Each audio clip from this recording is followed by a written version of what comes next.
The Campus Intifada is back.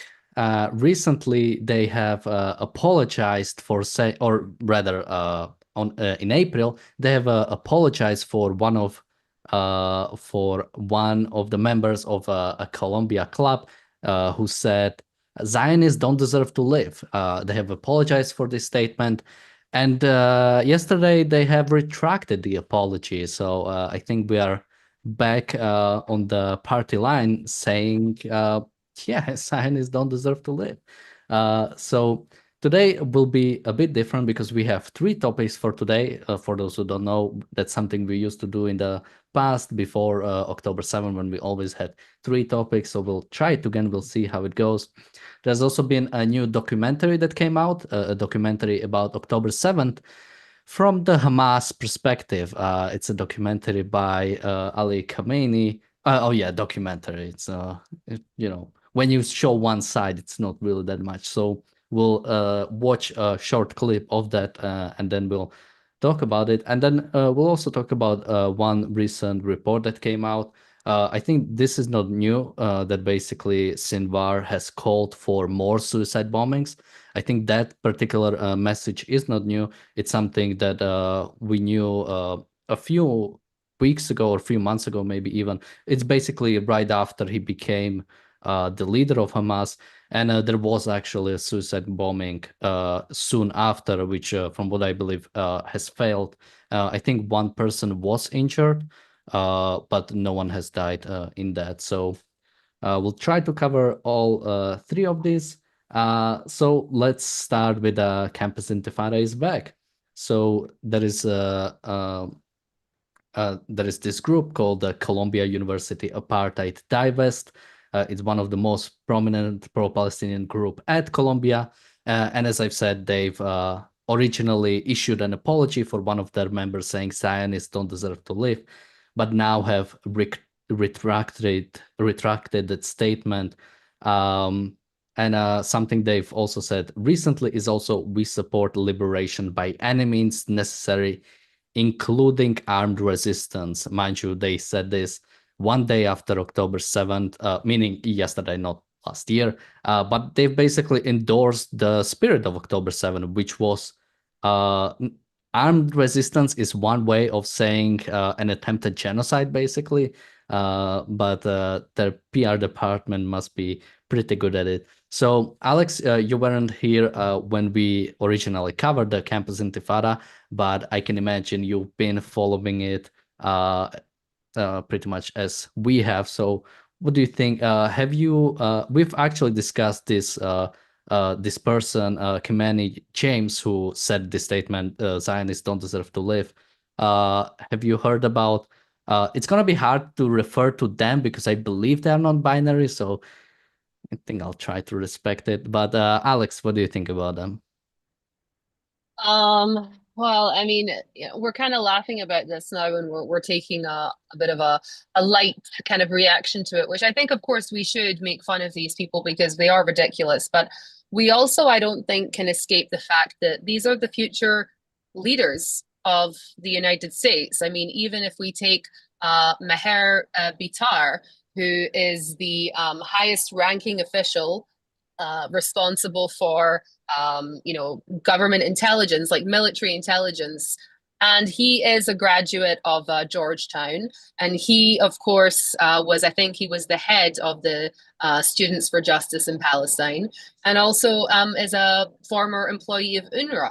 Okay, so if you think, or if the common theme is in these groups that violence is okay to achieve a particular objective, I think we need to take those threats extremely seriously, and start to think about how potentially we could even impose sanctions on these particular individuals, and so that they're not able to, for example, buy Israeli products or visit Israel.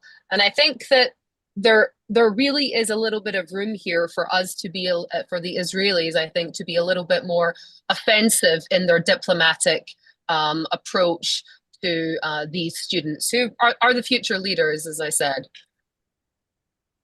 So whenever it comes to things like sanctions or sanctioning individuals, I always start to become a bit icky when it comes to, targeting individuals or targeting groups. But I think in this example, the fact that Columbia University, again, is not doing anything about this group, it's a private university, it can do whatever they want. But the fact that, specifically this person, Kimani James, I believe they have been sort of like barred from coming to Colombia for a little bit, but it basically went nowhere. As we've seen with many of the arrests that have happened, few people got arrested, but they basically got away scot-free and nothing happened to them. The fact that did both Jonathan and Nathan? Okay, I hope nothing's. Wait, Alex? Okay, you're it. Listen. Hey, Nathan. Um, well, by the way, you both disconnected at the same time. Uh, Perhaps it's the Iranians striking against our Israeli internet. so yeah, as Alex, you're muted. I was going to make a joke and I was going to say there's no need. It's probably the guy from military intelligence who was the head of the Students for Justice in Palestine. He's interfering with our discussion. Yeah, I don't think they. Hated. I don't think they have any intelligence people there. Too primitive to pull that off. Yeah, so the main point I was making is the fact that again, Colombia is allowing this to happen, not doing anything about it, not doing anything about the students. But let me go to Nathan. What do you think about this? Yeah, I mean it's disgusting, and it just shows that they lack any moral backbone. If you go to the Ayn Rand Institute YouTube channel, they have a video of Ayn Rand speaking. I think it was in 1968, and she referred to Columbia students. So it's like history repeating itself. And she talked on the radio discussing this issue of students, and she was reading, I think, a statement made by it was like a small group of objectivists who were studying at Columbia at the time, and Harry Binswanger was one of them. And I mean, that was the only voice. If you just go back and listen to what he had to say, what these objectivists had to say, they had the only voice that was very clear. They had a clarity about the morality that's at hand, the issue here, the problem. And they said, look, you have to expel them. That's it. Like nothing else. Just expel these students. They are, I mean, it's also, Columbia is a private university. I mean, there is absolutely no reason not to expel them. But all these appeasements and all these just compromising after compromise, it's disgusting, and that's what enables all of this. If they just, but I mean, that's the problem, that they don't have the moral clarity. They don't have, for them, it's an issue of maybe free speech or something like that. They don't understand that property rights are what enables free speech. If you cannot exercise your property rights, then there is no free speech. So, I mean, the university just needs to, but it's difficult to say that, because the people who run the university today, the administration and the president, I mean, they're the ones who probably rebelled back in the 60s. So, I mean, it's like this whole continuation of the, well, in this case, the left wing. I think we have lost Nathan. Oh, Can you're you back. hear me now? Yep. Okay, I don't know what's going on with the internet. It must be the Iranians, as Jonathan said. But where was I? So, I mean, these administrations, they don't know, they cannot state objectively, like, you guys are wrong. We have, if you won't accept rational, evidence-based views, and if you actively, you know, act against the university, and you pull up these encampments, and you take over buildings, and you do all these things that are just harming property rights, then you'll be expelled. You know, but they don't do it, unfortunately. Yeah, I mean, not even you know, you don't even have to go as far as property rights. Like they are breaking school policy. Like that's the fact that you know, I remember when I was uh at my university, and there was a big scandal that many people have cheated, and people were expelled because yeah, you violate academic integrity, you get expelled. And in the similar the fact that this is not happening at the basically the most prestigious universities you know, in America, like people from Columbia, like you have Supreme Court justices, many of them are from Columbia, or many of these different universities. The fact that yeah, this is sort of accepted, and I think honestly, we definitely, if there should be a place where you should have the most widest basically range of sort of people having different ideas, universities are the place. But when it yeah starts to getting to like actual violence, like forbidding other students to come into university, to taking over the campus grounds, to taking over buildings, to in this case like calling for actual violence against certain kind of people. You know, talking about this, Kamani James, they've said later on Twitter, talking about the apology. I never wrote the neoliberal apology posted in late April, and I'm glad we've set the record straight. And it's really fascinating to see the way people now use the idea of liberalism, because like he is like an actual communist. Like people like actual and you see that with the tankies, which is a derogative word for communists.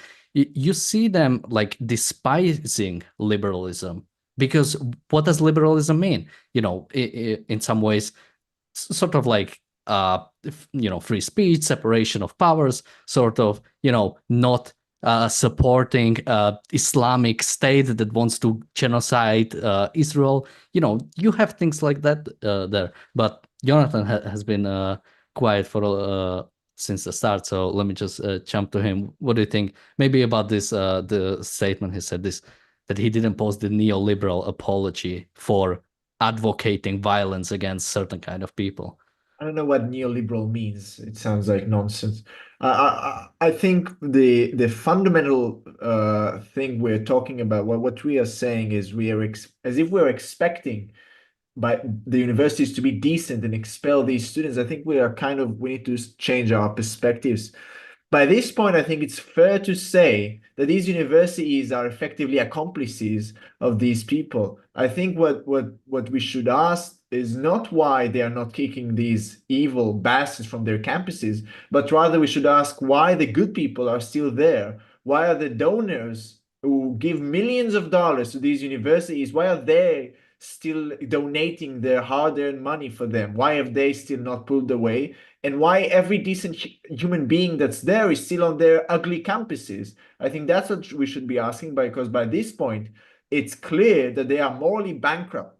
They are unable to tell good from evil, and they are unable to kick people for doing things that are would be considered so outrageous years ago. I think they've just lost it. So what are you expecting? They're mental. All these universities, they're just mental. So, and the people who are still there, I think they just should go. It's not safe for you, especially if you're Jewish. Why would you be there? And I think it's not prestigious at all. It's not a prestigious university. It maybe is expensive, but there's a difference between expensive and prestigious. If you have these horrible human beings who celebrate murder and rape, that's not a very prestigious place, in my opinion. I think it's an awful place, and it's a black mark on your resume if you were a student there at this point, unfortunately. Yeah, that's definitely the way sort of universities have been basically going towards to.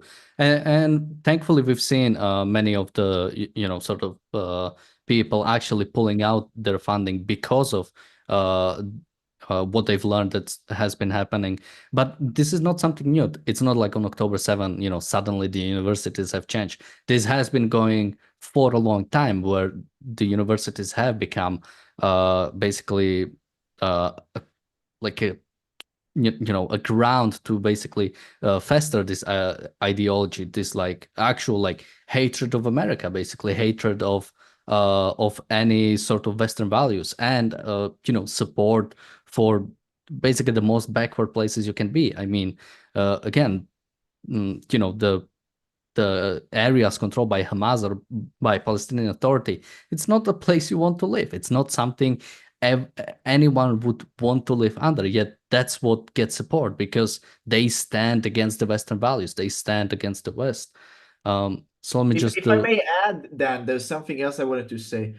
There is, and especially after the day of October 7th and days before, I was reading a lot of stories, heroic stories about events that happened here in Israel, and the contrast between the generation of youth that we have here in Israel and the generation of people in so-called the best universities in America is so stark that words are simply unable to describe how awful and how pathetic and morally bankrupt these savages in Colombia, for example, are, compared to our heroic, courageous, brave, moral generation that has grown here in Israel.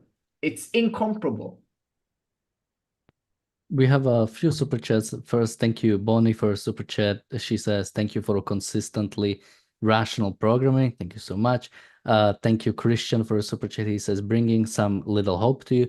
Those students may change their minds. For many years, I support Israel, but in my leftist youth at a German university, I had no clue about the issue as well. The problem with that is if they basically get no punishment for what they've done. It's not just sort of like coming out in support of Palestine. It's actual, stopping Jewish students from attending classes, advocating for violence against Zionists, and then, in other sentence saying that all Jews are Zionists. I wonder, if those two statements have any connection. Once that starts happening, and if nothing happens to you after, why would you ever change your mind? It's clear that these ideas will be respected by the fact that no one is standing up to you. No one is, even faculty is like too afraid to punish you, or to let alone to kick you out of the university. And when that doesn't happen, you'll never be, you'll never have any reasons to think about it. Let me go to Alex again. What do you think about it? I think also it really is a testament to the power of ideas. I mean, what really happened half a century ago, less, Edward Said starts coming out with all of his various Orientalist nonsense, and that those ideas have infiltrated the curriculum to such a degree that now you simply have students like these who are, I don't think they're stupid. I think they're absolutely capable of being rational individuals. But if you are living in this type of Edward Said echo chamber where you're talking to a mirror that's talking to a mirror, and it's just you're just having all of the same sentiments echoed back to you again and again, then I truly worry. I truly worry for the next generation of American leaders.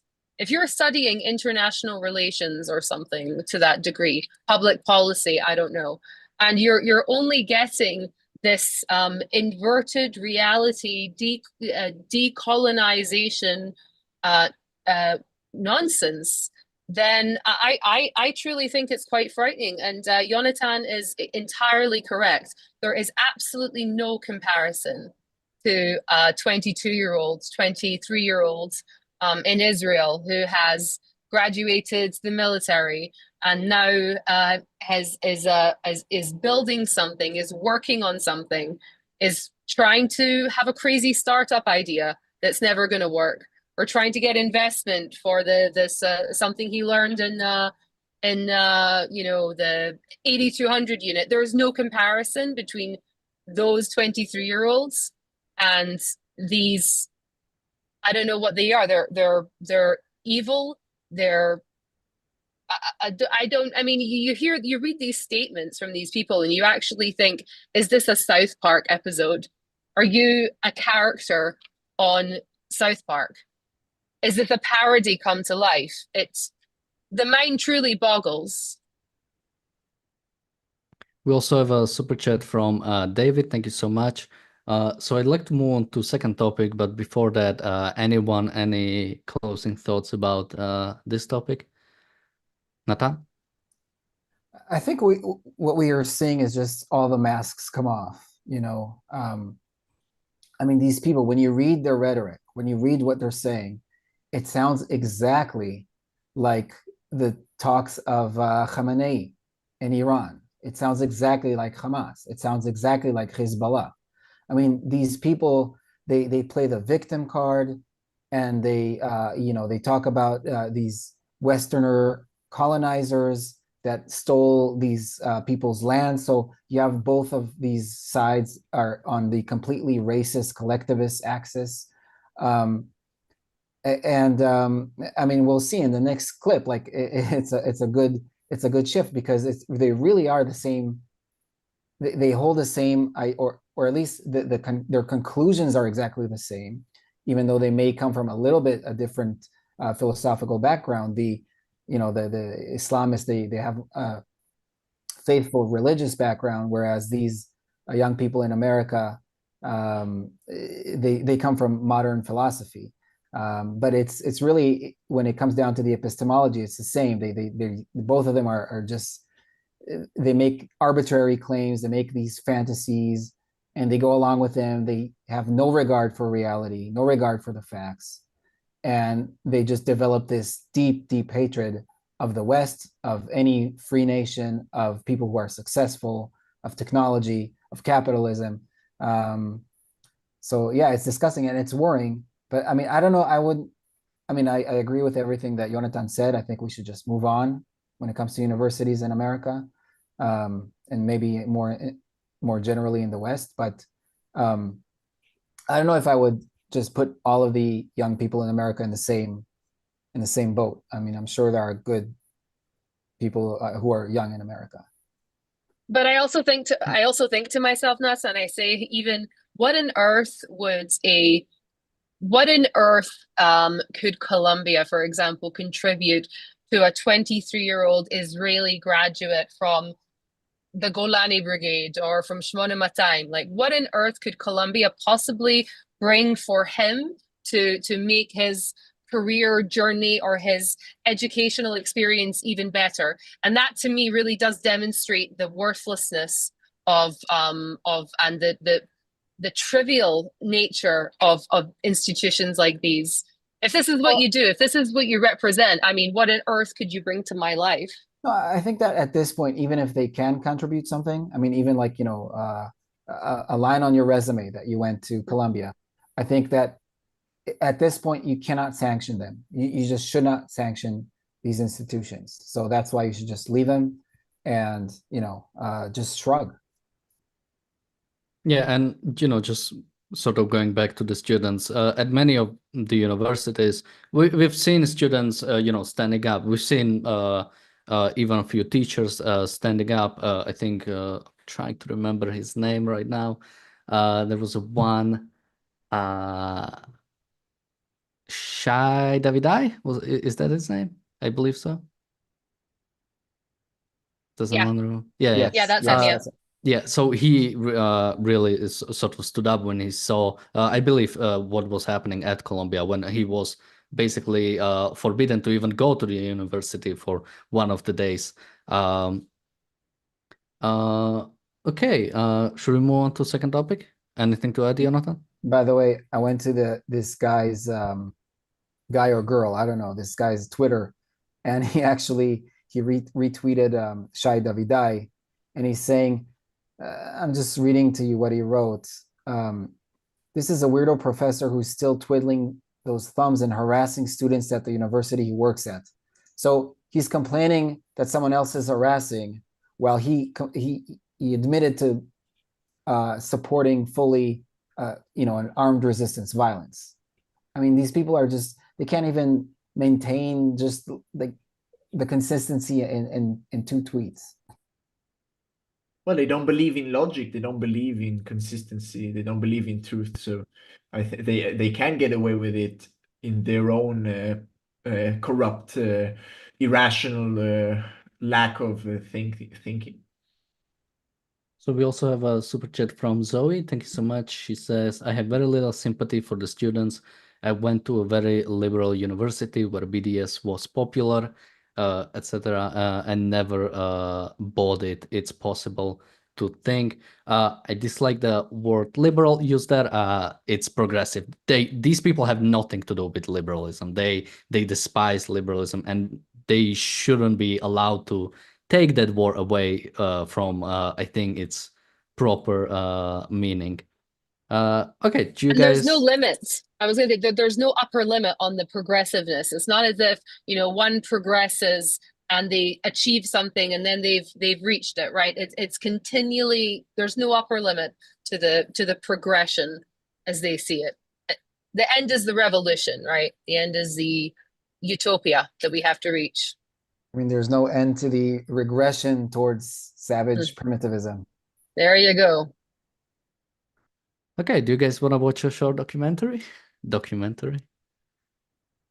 So, okay, I won't say anything before, just maybe a trigger warning, I guess. It's about a minute and a half or so we'll watch it and then we'll comment on it. وقتی درنده خویی به نهایت رسید باید منتظر طوفان بود.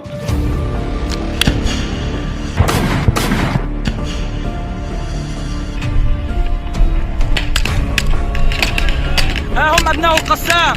به زن و مرد رحم نکرده، به کودک و کهنسال فلسطینی رحم نکرده، حرمت مسجد الاقصی رو نگه نداشته، شهرک نشین ها رو مثل سگ هار به جان فلسطینی ها انداخته.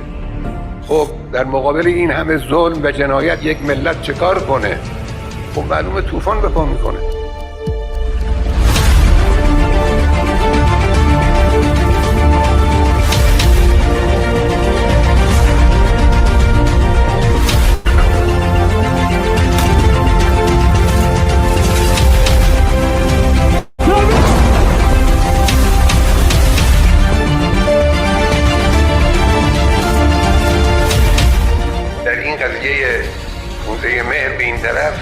رژیم غاصب صهیونیستی هم از لحاظ نظامی هم از لحاظ اطلاعاتی یک شکست غیر قابل ترمیم خورده.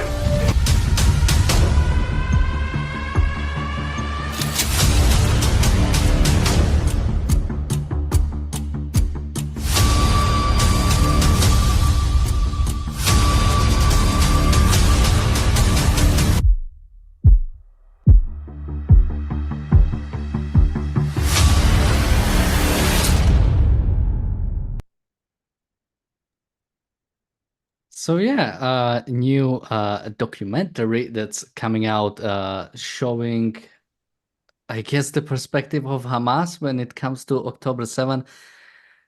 There's Don't say Hamas, because he didn't say Hamas. Did Khamenei said the Hamas rose up, or did he say the people? The Palestinian. Yeah, so we don't need that word. Yeah, I mean, there's too much to talk about, so I'll go to you guys about what you've seen first. But I actually want to comment because Natan had the same point I had. He mentioned it earlier about there's almost like a chicken and egg when it comes to sort of like pro-Palestinian propaganda. It's where did it originally come from? Because what have we sort of heard from a lot of Western commentators?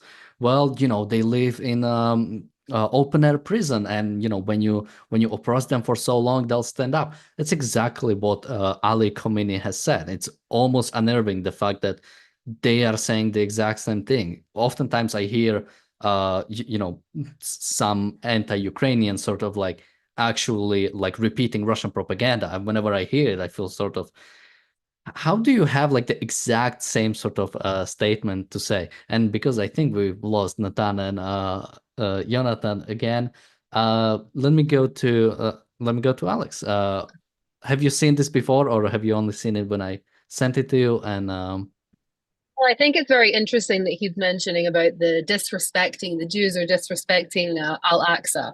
Well, did Khomeini respect Al-Aqsa Mosque when he fired ballistic missiles that were intercepted over the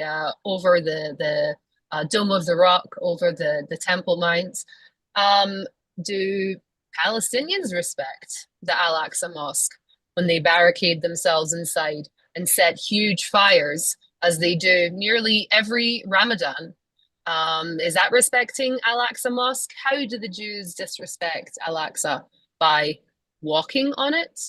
By, the Al-Aqsa Mosque is all but Judenrein, no entry to Jews only on specific days, and there has to be a huge circus, right, which surrounds these kinds of things. I think it's also very interesting how they mix in we are a very successful, violent military force, and at the same time we're terrible victims, right? It's, look at us, we're great with our RPGs and we're amazing with our drone technology, and look at the dead children.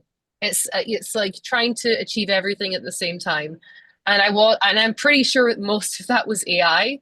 And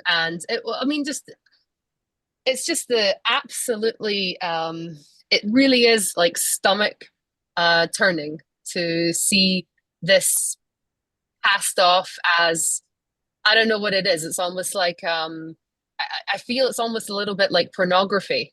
It's like this kind of extremely sadistic, voyeuristic endeavor, right? That we're being kind of invited to see. Almost like a snuff film, basically. I don't really know. I can't really understand why you would release something like that. What do you think it's going to do? Like excite people to your cause? Make you look good? I really don't know. And it's really, I feel very sorry for the Iranian people to be looking at that and seeing all of their treasures, all of their hard-earned money, all of their natural resources going into a conflict 2,000 miles away with people I don't think they really have a problem with. It's actually very, very sad for them. yeah, I mean, the whole, the epic music that starts as soon as the sort of the Hamas attack starts, and interestingly, it shows them in the uniforms, which they didn't do on October 7th. They went in with the civilian clothing, and many Palestinians have joined them. They didn't show the Palestinians who have joined them either. And it's also that, it's kind of interesting to show, where the bombing is coming from and not showing where it's going to, because it's going whenever. It's going to, whatever civilian target or whatever Jews they can kill. That's where the bombings are going. Of course, not even, it's interesting. Hamas has recorded so many. They've all had GoPro cameras, basically. They've recorded so much footage on October 7th. It's isn't it a waste to not use it on this documentary? Jonathan? It's very difficult to watch this. They understand PR. I think they understand the importance of propaganda much better than people in Israel do. But it's not really necessary for us to understand PR. We need to understand morality and warfare, which we unfortunately don't.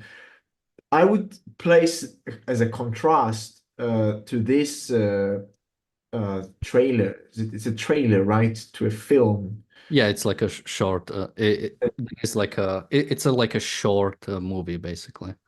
And I would stress again, and something that you will see when you look at the footage from October 7th, that you see that the uniform they are wearing, it has the Palestinian flag on them. Every one of these soldiers, they are wearing the Palestinian flag. They're not wearing the flag of Hamas.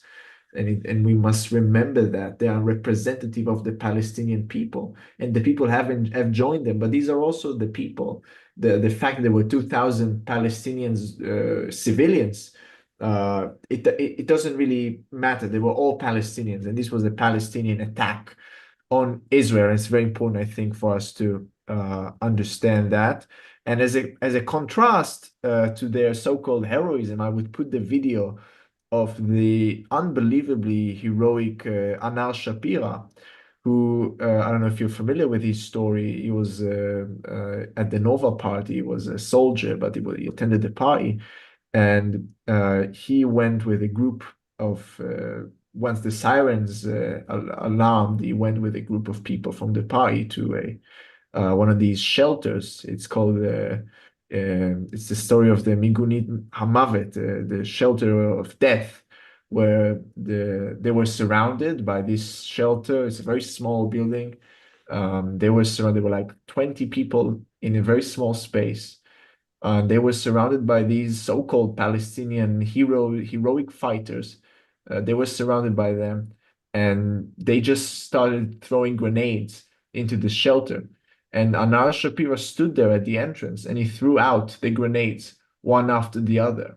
And I think it got to like 10 grenades, and he threw them outside. And you can see there's security footage. You can see the footage. Maybe we can find it. It'll show you as a contrast.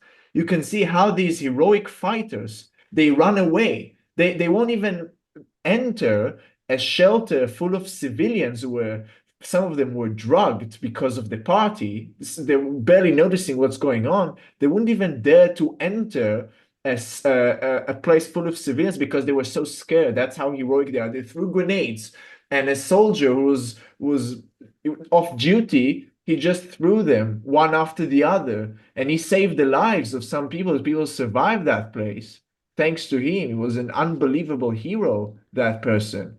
And these are a bunch of cowards. That's what they are. And if you see the footage, you will see how cowardly they are and how pathetic and how evil they really are. So absolutely, it completely pales once you see the real footage from October 7th.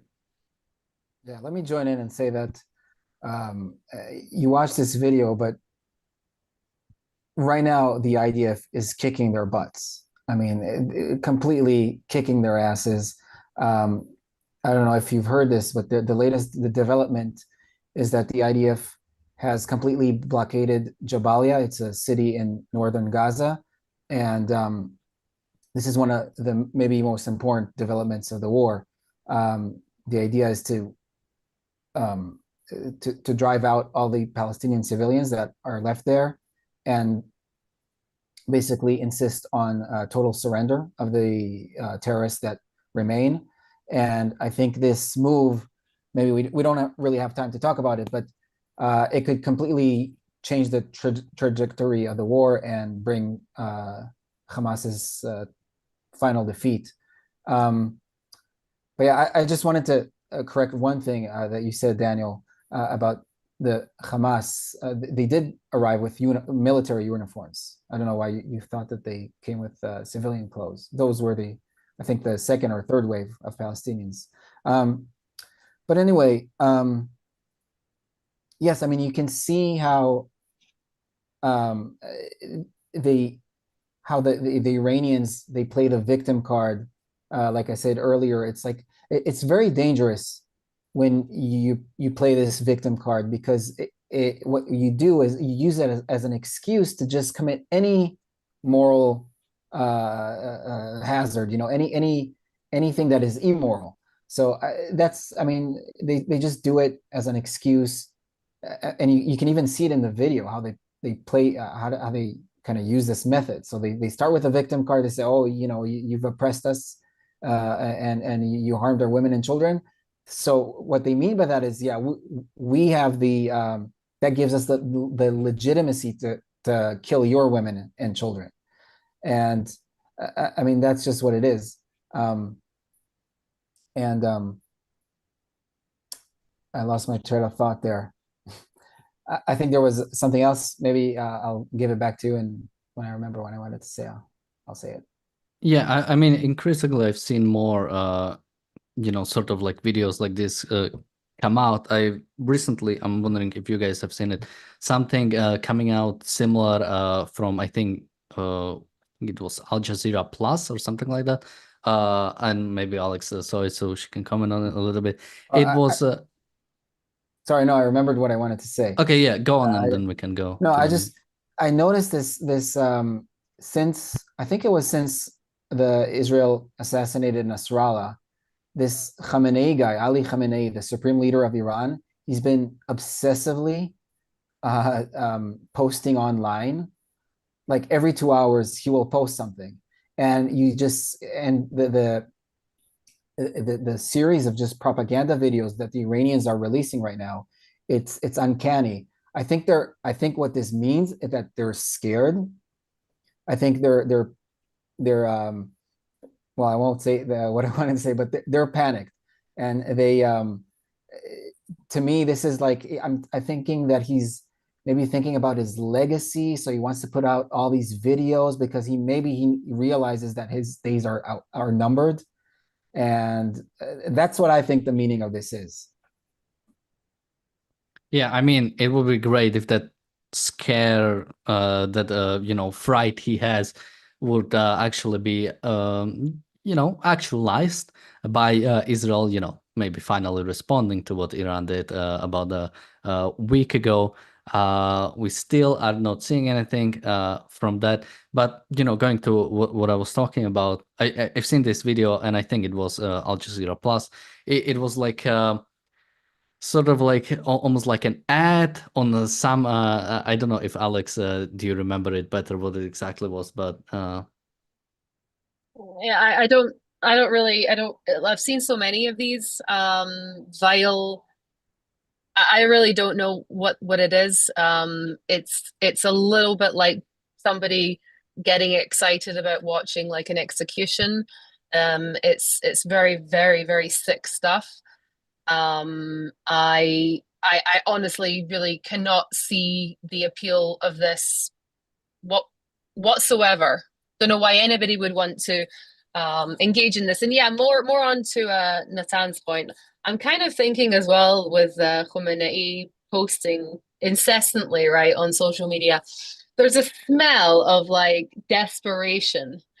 There's a smell of overcompensating for you, and I love the fact that sitting there thinking, he's sitting there paranoid, thinking, who's an Israeli agent? Is my phone going to blow up? Is my, whatever, who's listening to me? Is there a bomb under my bed? I just love it. I think that's great.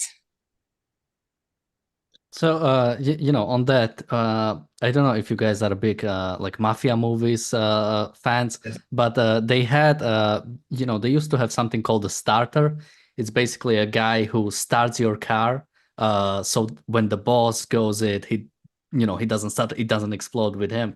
So I'm wondering if Ali Khamenei has like a starter for like his phone, you hear the Probably. beeps and it's like oh, actually something I've seen recently about the beeps. Apparently, a report came out that the message that was sent to the pagers in Lebanon, apparently it was like a message that you had to unlock with both of your hands. So basically, if you unlocked it, that's why we've seen so many pictures of them really having like really destroyed like both of their legs. It was because many of those many of them actually took the pager in their hands and opened it with both of them, which was, again, amazing to see. Don't be sorry, It's those not are enough, terrorists. but it's not enough. We have to see more. It's good that they are scared. We need a bit more than that. People in Israel are also kind of scared of the future. People are leaving the country. There's mass immigration out of Israel because of their fear for the future in terms of economics and security. So the fact that they are scared is nice. I'm not satisfied by that by one bit. I think it's a nice to have, but not good enough. It needs to be more. It needs to go away from. It needs to pass on. That's what we should. That's what will satisfy me. Yeah, I I mean, think Oh, go on, Alex. I was just going to say, Jonathan, I think we have a lot more up our sleeves. I think that I think that we're playing some very calculated moves, and I think that it's a great thing for their confidence, and I think it's a really great thing for their sense of, do I really want to fight this? That they had their penis blown off. I mean, I think that's a great thing. I think that that is a jarring, Absolutely. yeah. Absolutely. No, I think we can be encouraged, like I said, about what's going on in the south, in Gaza, in the Gaza Strip right now. That's the reason to be optimistic. I mean, the IDF is, I mean, we don't know, there's no like objective reports, but I think we know that it's advancing well enough in southern Lebanon. I think the problem is that we don't have really clear goals in this war. The Israeli leadership they're avoiding, setting really clear goals, defining what needs to be done. I mean, they define the goal in the north as allowing their residents to return home. Now, I mean, that's fine, but that's not, a goal like we're demanding the total surrender of Hezbollah, which would obviously mean that then they could go back home. So, I mean, I would like Israel to be more ambitious. So, Yonatan's scenario will be avoided and people will indeed feel safe and secure to stay in Israel if they wanted to.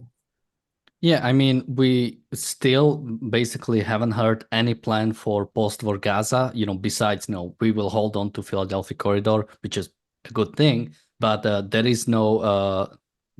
are still no plans, which the big problem about that is, your military action is also going to be informed by what you're planning to do after. If there is no goal after, again, like, what are we really doing?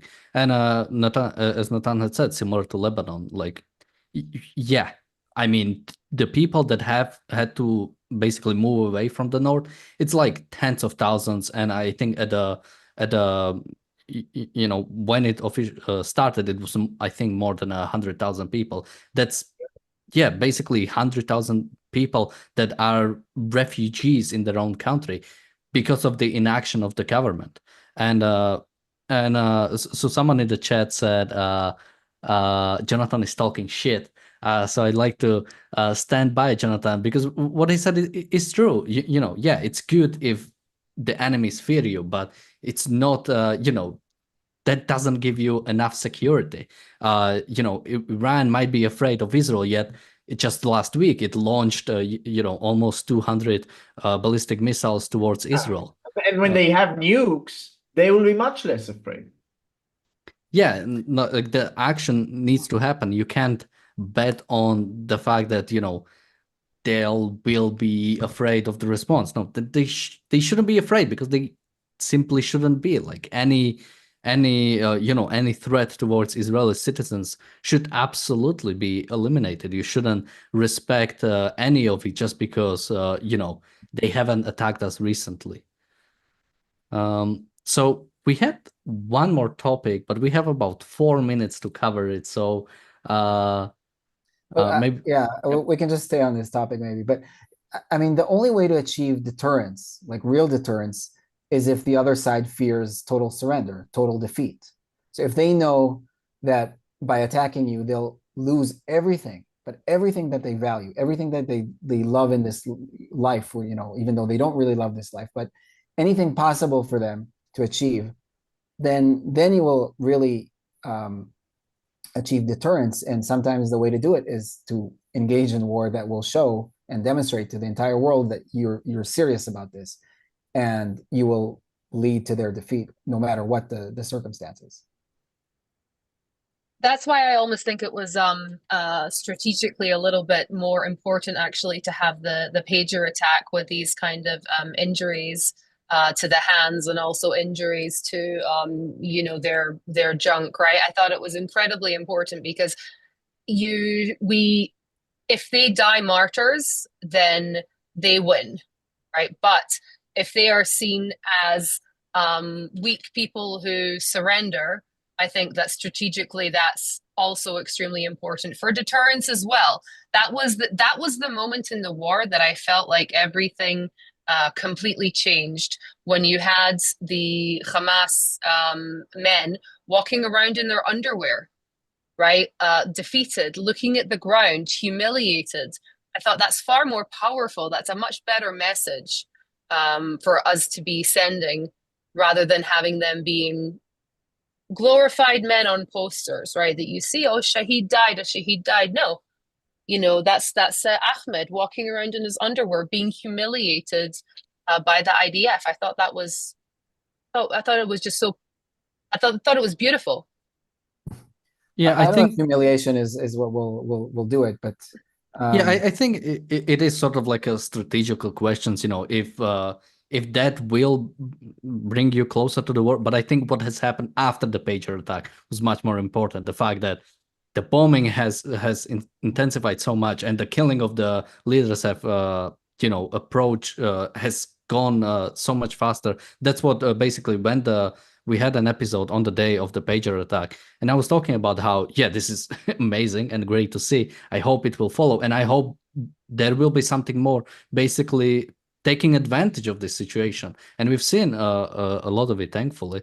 Uh, but yeah, let me just end on this point. I think we need to remember that right now Israel, I mean, the mental shift that Israel needed to undertake after October 7 is huge. I mean, it's enormous. I mean, to go from a situation where, like Oslo was the reigning ideology and you cannot, it's forbidden to conquer the land of the Palestinians, and we should never enter Gaza, we should never enter Lebanon. Like, these ideas are crazy. Like, how can you even think about such a thing? And now we're doing it, and we're in Gaza, we're in Lebanon, and even attacking Iran was like unheard of. So there was a huge mental shift, and you can't expect Israel to just make a shift like that. So it's been gradual, but hopefully it's going to into a good direction. But yes, we need more. We need to demand more.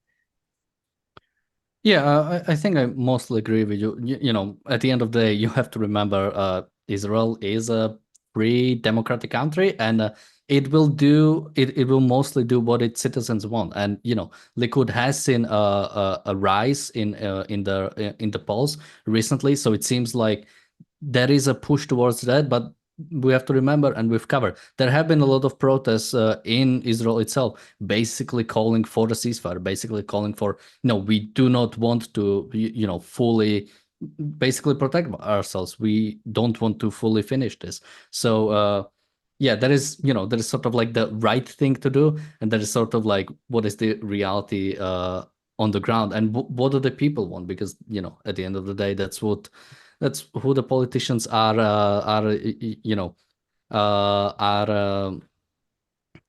need their support of. Yeah, you could have Winston Churchill at the head of Israel, but if his cabinet or if the people don't want to defend themselves, you can't do anything. I think also I just want to say I do really feel like the protesters are really divided into a few different groups. You have people who are unsure as to why they're actually protesting. Some think that they're protesting to support the hostages. Some think they're protesting in order to for us to make a deal to get them out.